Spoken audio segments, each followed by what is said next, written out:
Hello everyone. आज हम एक नया चैप्टर शुरू करने वाले हैं जिसका नाम है सॉलिड स्टेट। हमें पता है कि मैटर जो हमारे सराउंडिंग्स में पाया जाता है वो तीन स्टेट्स में पाया जाता है, सॉलिड्स, लिक्विड्स एंड गैसेस। बराबर। लेकिन अगर हम देखेंगे सराउंडिंग्स में, आसपास में, तो मेजोरिटी जो हमारे पास मैटर अवेलेबल होता है वो सॉलिड स्टेट में होता है। फॉर एग्जाम्पल, रबर एक पर्टिकुलर सॉलिड है जो हमें पता है, जो बहुत ही इलास्टिक होता है। और क्योंकि वो बहुत इलास्टिक होता है उसे हम व्हीकल्स के टायर्स में यूज करते हैं, राइट। उसके बाद एक और एग्जांपल सॉलिड का ग्लास होता है। Glass is a transparent solid, और क्योंकि वो ट्रांसपेरेंट होता है उसे हम विंडोज में यूज करते हैं और उसकी प्रॉपर्टी यूज करते हैं ट्रांसपेरेंसी की। और उसी तरह अगर हम देखें इलेक्ट्रॉनिक गैजेट्स जैसे कि मोबाइल फोन्स, टेलीविजन, हम सब ने यूज किए हैं वो। बराबर। तो वहां पे हमें पता है कि उसमें कुछ स्पेसिफिक चिप्स प्रेजेंट होते हैं जो सिलिकॉन के बने होते हैं। Now silicon is a special type of solid जिसे हम सेमीकंडक्टर कहते हैं। बराबर। तो ये सेमीकंडक्टर्स जो होते हैं उनकी कुछ स्पेसिफिक प्रॉपर्टीज होती है, और क्योंकि वो प्रॉपर्टीज एग्जिबिट करते हैं उसके लिए हम उन्हें इलेक्ट्रॉनिक गैजेट्स में यूज कर सकते हैं। ओके। सो ऐसे ही सॉलिड्स की बहुत सारी अलग अलग प्रॉपर्टीज होती है, अलग अलग सॉलिड्स अलग अलग प्रॉपर्टीज एग्जिबिट करते हैं। और वो सॉलिड्स जो प्रॉपर्टीज है वो एग्जिबिट क्यों करते हैं, स्पेसिफिक प्रॉपर्टीज, उसके बारे में हम बात करेंगे इन दिस चैप्टर। अगर हम इस वीडियो की बात करें तो इस पर्टिकुलर वीडियो में हम बात करेंगे स्ट्रक्चर की सॉलिड्स के एटॉमिक लेवल पे, लाइक एटम्स कैसे अरेंज होते हैं सॉलिड्स में जिनकी वजह से वो सॉलिड्स बनते हैं। ओके। उसके बाद हम बात करेंगे क्रिस्टल लैटिस की, बेसिकली सॉलिड्स के लैटिस किस तरह से बने होते हैं। उसके बाद हम यूनिट सेल को डिफाइन करेंगे और यूनिट सेल के टाइप्स देखेंगे। तो हर सॉलिड के कुछ स्पेशल टाइप के यूनिट सेल्स बनते हैं और उनके अलग अलग टाइप्स देखेंगे हम। उसके बाद हम देखेंगे ब्रावाइस लैटिस। सो जो सॉलिड्स हमारे होते हैं वो बहुत सारे अलग अलग टाइप के लैटिसेस में पाए जाते हैं जिन्हें हम ब्रावाइस लैटिस कहते हैं। सो उसके बाद हम अलग अलग इन सारे लैटिसेस को एक एक करके देखेंगे।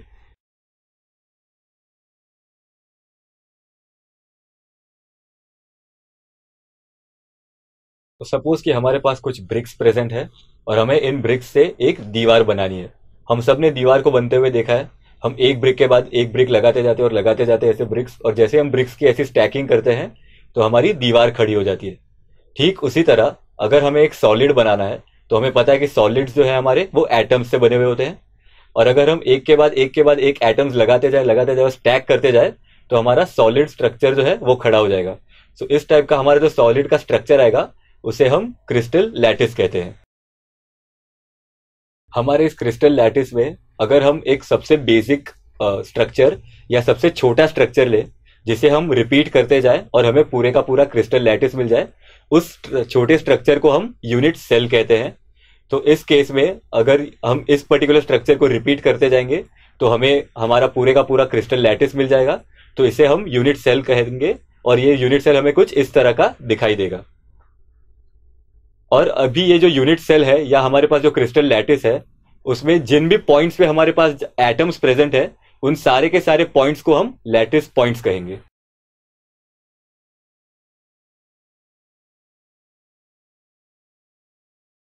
तो अभी हमने देख लिया है कि एक यूनिट सेल क्या होता है और वो कैसा दिखाई देता है।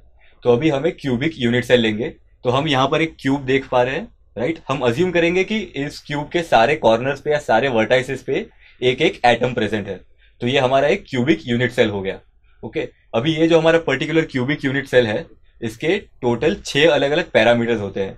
तो अगर मैं इस क्यूब के तीन साइड लेंस लूं उनको मैं ए, बी और सी कहूंगा, और उन तीनों साइड्स के बीच के जो एंगल्स है अल्फा, बीटा और गामा, तो मुझे इन ऑल 6 अलग अलग पैरामीटर्स मिल गए। ओके। सो अभी मैं अगर इन 6 पैरामीटर्स में से किसी भी एक पैरामीटर को थोड़ा सा भी चेंज करूंगा तो मेरा एक क्यूबिक यूनिट सेल जो है वो चेंज हो जाएगा और मुझे एक नया यूनिट सेल मिलेगा, राइट। सो ये जो नया यूनिट सेल मिलेगा वो पहले वाले से अलग होगा। और इसी तरह अगर मैं पैरामीटर्स को चेंज करता रहूं तो मुझे बहुत सारे अलग अलग टाइप के यूनिट सेल्स मिलेंगे। तो अगर आप ये पैरामीटर्स को एक एक करके चेंज करके ट्राई करो तो आपको पता चलेगा कि टोटल हमारे पास सिर्फ 7 टाइप के ही यूनिट सेल्स पॉसिबल होते हैं।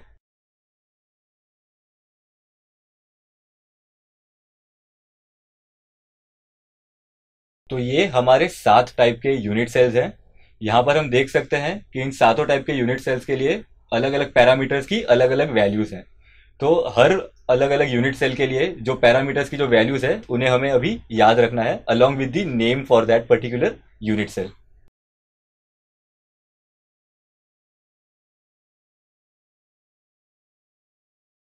अब हम different types of unit cells देखेंगे। अभी तक हमने जितने भी यूनिट सेल्स देखे थे उन सारे यूनिट सेल्स में हमारे पास क्यूबिक स्ट्रक्चर था और उस क्यूबिक स्ट्रक्चर के सारे कॉर्नर्स पे हमारे पास एटम्स प्रेजेंट थे।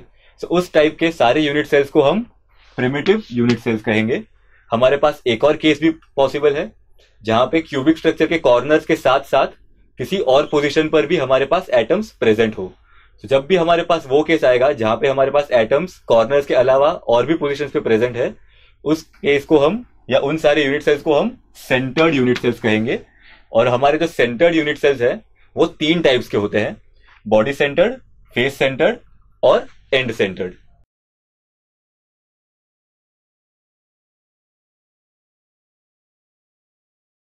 हमने 3 टाइप के सेंटर्ड यूनिट सेल्स देखे थे।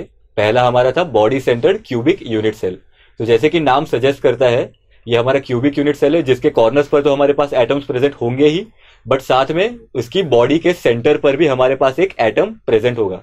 तो जैसे कि हम देख सकते हैं यहाँ पे हमें एक body centred cubic unit cell का स्ट्रक्चर दिखाई दे रहा है।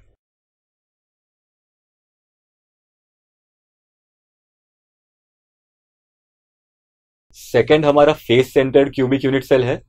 जैसे कि इसका भी नाम सजेस्ट करता है, ये भी क्यूबिक यूनिट सेल है जिसके सारे के सारे कॉर्नर्स पर तो एक एक एटम प्रेजेंट होगा ही, बट साथ में जो क्यूब के फेसेस है, हमारे पास 6 फेसेस होते हैं क्यूब में, उन 6 के 6 फेसेस के सेंटर पर भी एक एक एटम हमारे पास प्रेजेंट होगा। तो हमारा जो face centred cubic unit cell है वो कुछ इस तरह का हमें दिखाई देगा।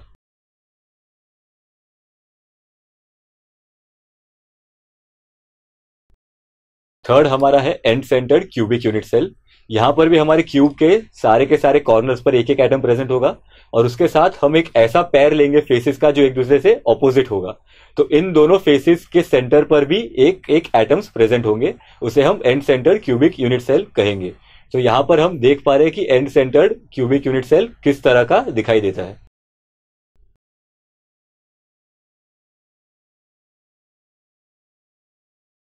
अभी तक हमने देखा है कि हमारे पास टोटल 7 अलग अलग टाइप के क्यूबिक स्ट्रक्चर्स पॉसिबल है depending on the parameters of the cube. और हमने ये भी देखा है कि depending on the position of the atoms हमारे पास 2 टाइप के यूनिट सेल्स होते हैं, प्रिमिटिव और सेंटर्ड। और सेंटर्ड को हम फर्दर और डिवाइड करते हैं 3 पार्ट्स में, बॉडी सेंटर्ड, फेस सेंटर्ड और एंड सेंटर्ड में। तो अगर हम इन दोनों का कॉम्बिनेशन लेके देखें कि हमारे पास टोटल कितने अलग अलग टाइप के यूनिट सेल्स बन सकते हैं, तो हमें लगेगा कि बहुत सारे अलग अलग आएंगे। सो ब्रवाइस नाम के एक साइंटिस्ट ने इसके ऊपर रिसर्च किया पता लगाने के लिए कि एग्जैक्टली कितने अलग अलग टाइप्स ऑफ यूनिट सेल्स हमें मिल सकते हैं। तो उसने हर एक यूनिट सेल के लिए स्ट्रक्चर बनाया और उसने ये पाया कि बहुत सारे ऐसे स्ट्रक्चर्स थे जो ओवरलैप हो रहे थे एक दूसरे से या दोनों एग्जैक्टली सेम थे। तो उसने जब अलग अलग स्ट्रक्चर्स बना के देखे तो उसे पता चला कि टोटल जो अलग अलग स्ट्रक्चर्स आ रहे हैं जो ओवरलैप नहीं हो रहे वो सिर्फ 14 पॉसिबल थे ऐसे। तो क्योंकि ये ब्रवाइस नाम के साइंटिस्ट ने पता लगाया कि हमारे पास सिर्फ 14 अलग अलग types of unit cells possible है या 14 अलग अलग टाइप्स ऑफ लैटिसेस पॉसिबल है, इस टाइप के लैटिसेस को हम ब्रवाइस लैटिस कहते हैं। और ये हमारे पास एग्जैक्टली 14 अलग अलग टाइप्स के ही पॉसिबल है। 14 से ज्यादा अलग अलग टाइप के लैटिसेस हमें नहीं मिल सकते। So these are known as Bravais lattices.